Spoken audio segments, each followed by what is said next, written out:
Sunday night, Tracky talks bollocks.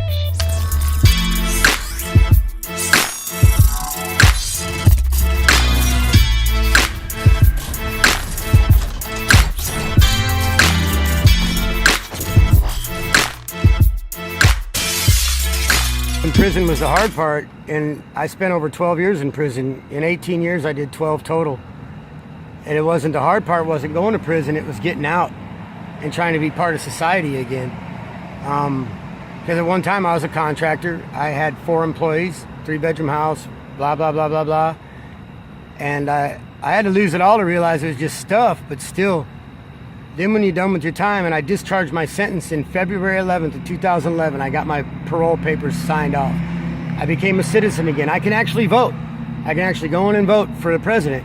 But I can't get a job here or here or here. I can't have any apartments because they won't accept felons. And I even went through an agency that took felons, and they'll give a pedophile an apartment before they will me because I had a drug charge.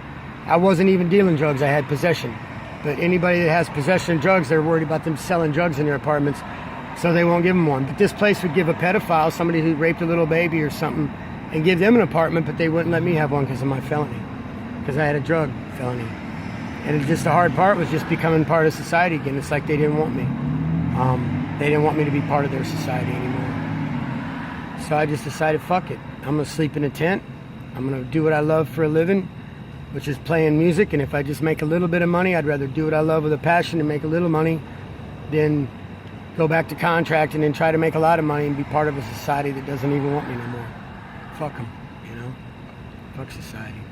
That's the way I feel.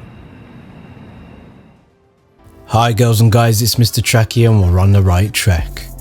Guys, welcome to another episode of the Real Life Show. Very, very powerful piece of footage there from this gentleman. I am going to link the original video down in the description so you can watch it all if you desire. And you're probably wondering, why have I showed you that clip? Well, if you've watched last week's episode of the Real Life Show, you would have known that I lost my job, which I was reinstated to. And whilst I was off for the couple of weeks whilst waiting for my appeal hearing, it obviously got me thinking. And it got me thinking back to a specific time actually. And this video, coincidentally, my other half was watching, which just sparked in my head for me to do this episode here. And what it was is, I was leaving work one day, and because I work in such a big station, there is a store called Boots, and Boots do sandwiches. Now, when they are getting to a point in the day where they don't believe they're going to sell all of their sandwiches, they heavily reduce the price of them to about 50 pence from about £3.50, which is quite a ridiculous reduction. And I popped in there to get a drink. But I thought, why not? I'll grab a couple sandwiches. Knew I was going to stream that day and thought it was just going to be a nice easy snack for myself. So I picked up 3 sandwiches. Thought nothing of it, £1.50. Walked out the shop, and as I was walking to my bus stop, there was a homeless couple sat down asking for any spare change.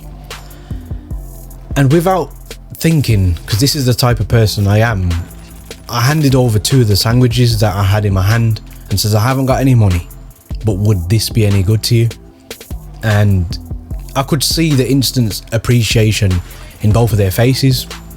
And for me, more so being a couple, when I think about my other half, my instinct is to protect, and I'm sure she feels the same way about me. So sitting down as a couple, you are probably thinking in your head, I wonder where my next meal is coming, for my partner, not for yourself, because that's how you really think. And I remember Whitney Houston doing that song where she's talking about being homeless and saying that it was okay as long as she had her partner. And I just walked away thinking to myself, I'm glad they've eaten. I'm glad they've eaten. But I always wondered more, so how did they get in the situation that they was in? because everybody in society looks at these people as a nuisance. Most people in society look at them as pests, as in the way. And when somebody comes up to you asking you for, I don't know, 50 pence, what is your first instinct? How do you feel about them straight away? Because even myself at times has thought, what does this dude want, or what does this woman want? But a lot of the time I will find myself walk past somebody who is homeless, sat on the floor with a duvet around them, and if I know that I've got some spare change in my pocket, before they even ask me, I will have it in my hand ready for them, because I've been in situations where I know what it's like to be less fortunate than others, where it's been a situation where I have gone hungry, as I've explained to yourselves previously. The lucky thing about me was I actually had a roof over my head and somewhere to sleep that was comfortable. But I see some of the states that some of these people live in and think to myself, wow. But as you can see with that particular guy there, he has chosen to live like that because of how society views him, which is, it's really powerful, and sitting here thinking about it, that is one hell of a decision to make. And it is weird to see, to start with, somebody sacrifice all the so-called luxuries that we have day to day, but that is because we are in a society that leads us to believe that we need all of these things, and he has unshackled himself in a way to a freedom from bills and all those sorts of things. And it's just a different type of perspective on life that it's given and shown me, definitely at this time of year where it's Christmas time and people are going to have their families around and meals together and being merry, and it's all globalized, it's all glorified everywhere, on TV, on radio, everywhere is about family right now, and about giving and about joyfulness.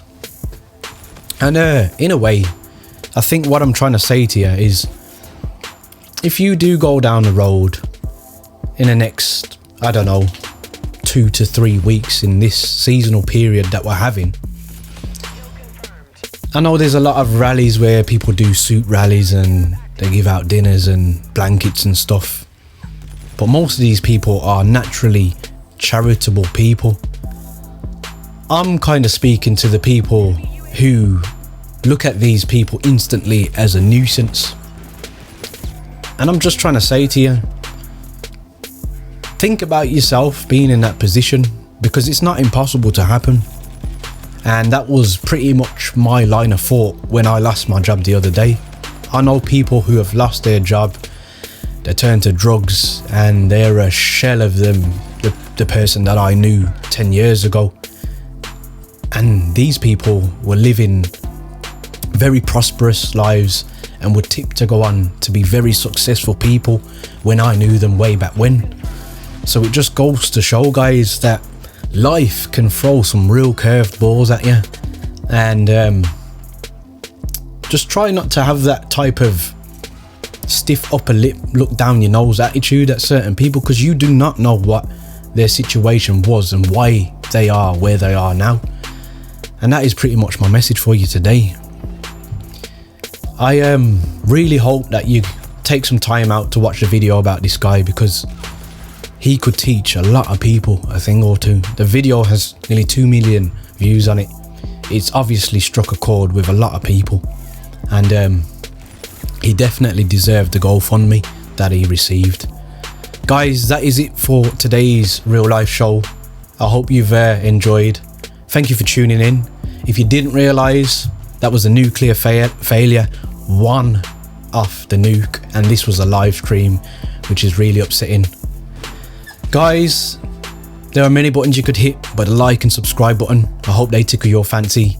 And as always, guys, don't forget to stay on the right track. Peace.